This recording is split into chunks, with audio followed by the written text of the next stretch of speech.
नमस्कार मित्रांनो, मी अजय हर्षल संजय चॅनलमध्ये तुमचं स्वागत करत आहे। बऱ्याच दिवसाने भेटतोय आपण आणि गरमीसुद्धा खूप आहे। एवढे दिवस काय झालं होतं, माझे वडील आजारी होते, खूप सिरियस होते। 8-9 दिवस ICU मध्ये होते आणि 15 दिवस हॉस्पिटलला होते। म्हणजे अगदी होळीनंतर दुसऱ्या दिवशी त्यांना ॲडमिट करावं लागलं आणि गुढीपाडव्यापर्यंत ते ॲडमिट होते। त्यामुळे आपण काय व्हिडिओ बनवू शकलो नाही, त्यासाठी क्षमा असावी।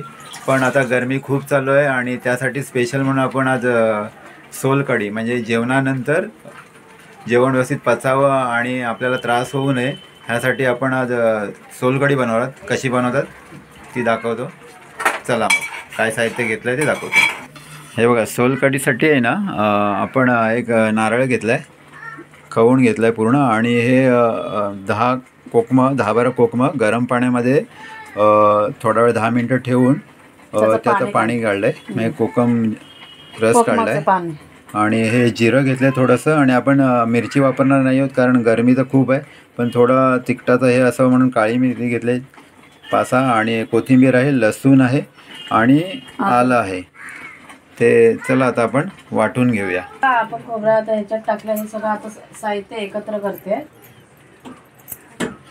हे मस्तपैकी बारीक वाटून घ्यायचं आहे ना।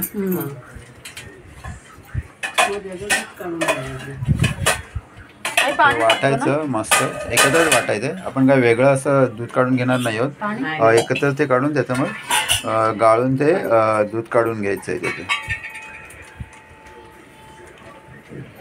थोडंसं गरजेप्रमाणे थोडं कोमट पाणी घेतलंय गरजेप्रमाणे, कारण गरमी एवढी चालू आहे ना की खूपच म्हणजे सगळीकडे अलर्ट केलं आहे। उष्माघाताचा त्रास वगैरे होऊ शकतो, त्यामुळे अशा गोष्टी पिणं गरजेचं आहे। ताक म्हणा, कोकम सरबत, लिंबू पाणी, जेवणानंतर सोलकढी वगैरे। आणि हे पहिलं वाटून घेऊया आपण।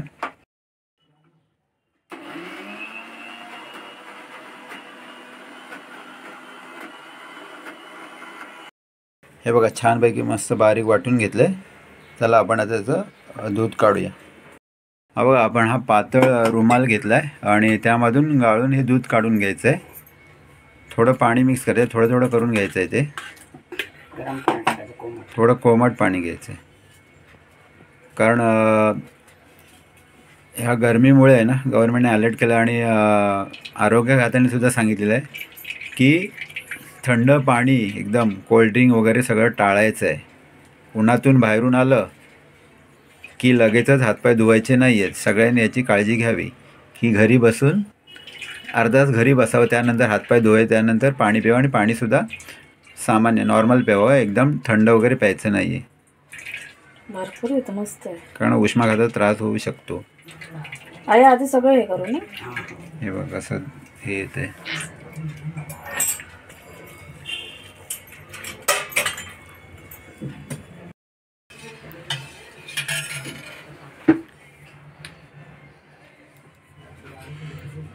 हे बघा, आपण नारळाचं दूध काढून ठेवलेलं आहे आता साईडला एका टोपामध्ये, आणि हे कोकमाचं पाणी आता आपण ह्याच्यामध्ये मिक्स करणार आहोत, एकजीव करणार आहोत।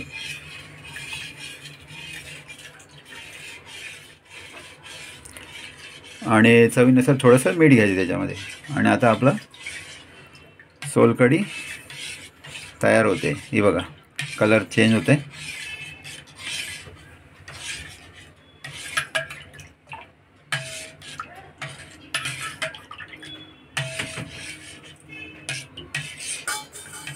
चवीनुसार मीठ टाकायचं आहे। बघा, आपलं सोलकढी तयार आहे, चवीनुसार मीठ टाकायचं आहे।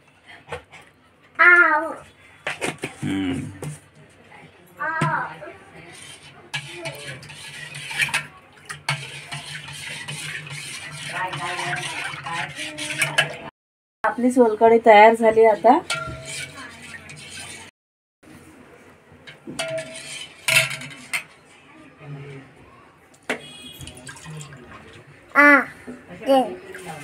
तुला पाहिजे शंची? हे बघा, आपली सोलकढी तयार आहे, आणि त्याच्यावरती थोडी कोथिंबीर सर्व करायची। या पहिल्या सगळ्यांनी काय करते ते? हाय कर, हाय कर, हाय कर, हाय कर। बघा आपली सोलकढी तयार आहे. आणि आमचा संचित भरपूर दिवसांनी तुम्हाला दिसलाय. संचित बघा खूप दिवसांनी दिसतोय. आणि आमची ही सोलकढी कशी वाटली कॉमेंटमध्ये नक्की सांगा. नवीन चॅनलला नवीन असाल तर सबस्क्राईब करा, लाईक करा, शेअर करा. आणि सगळ्यांनी उन्हाळ्यातून आपली स्वतःची काळजी घ्या, स्वतःच्या फॅमिलीची काळजी घ्या. पुन्हा भेटूया नवीन व्हिडिओमध्ये. तोपर्यंत बाय बाय कर बाय कर बाय टाटा बोल. खूप छान. बाय बाय कर संजित. बाय टाटा टाटा कर दादी. आणि अजून एक गोष्ट की ह्या उन्हाळ्यामध्ये गरमीमध्ये नॉनव्हेज कमी करा. जेवढं नॉनव्हेज कमी खाल तेवढं शरीराला चांगलं आहे. ओके, काळजी घ्या. बाय.